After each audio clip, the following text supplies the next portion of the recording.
Welcome to Tamar Bowling Video Ball Reviews. We need your support, so if you like what we do, please support us by joining our Patreon page. Let me introduce our new partner, Haley's Pro Shop. A big thank you to Jeff Miller and Ron Hoppy. Don't forget to check out Haley's Pro Shop in Burlington, Washington for world-class drilling and coaching. Welcome back, everybody. Today, I want to discuss the new Motiv Trident Nemesis. We've tested just about every Motiv release going back several years now, and we've seen previous Pearl ASIMs. The Golden Jackal's still in the lineup. Villain Scorn looks like it was just recently discontinued. We had the Trident Quest previously. I think the notable thing has been that Motiv balls have generally been pretty smooth, whether it's solid, pearl, or hybrid. It's kind of a hallmark for the brand. And Motiv does it very well, to be honest. All the Pearl ASIMs I mentioned are pretty smooth. But really, when people think about pearls, most of the time we want, or think about quicker response down lane. So you want a ball that flips harder, or at least have the option to. So we recently reviewed the Supra, and that had the new infusion cover, and I have to admit that was one of the most responsive balls we'd seen from Motiv.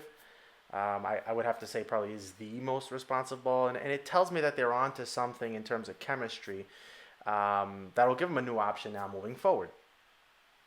So let's move on to the Trident Nemesis itself. This time let's start with the cover since we started there. They're using this Infusion HV Pearl Reactive, what they call, and this continues from the Supra, what was technically started even with the Ripcord, this Infusion line of cover stocks.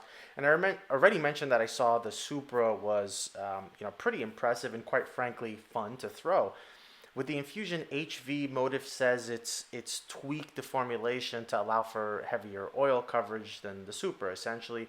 And this is still a pearl, but theoretically designed for a bit more traction, which I assume would become more obvious if you put surface on it. But I'm hoping the added traction doesn't detract from the back-end flip that this cover is capable of. Out of the box, it comes 5500 LSP.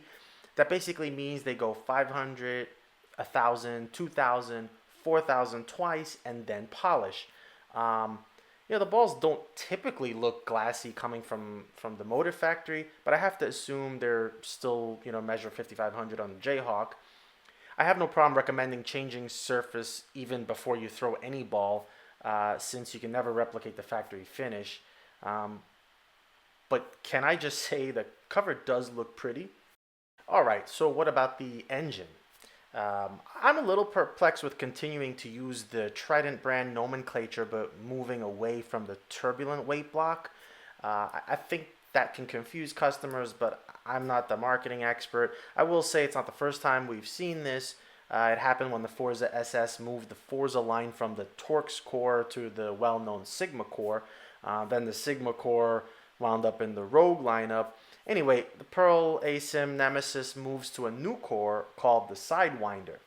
The specs are 2.52 RG, 49 diff, 13 mass bias, and that's for 14, 15, and 16 pound balls.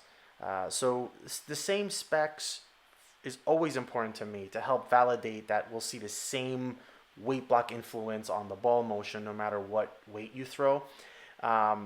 It has what it looks like a screw-like design, medium low RG, medium differential, medium asymmetry.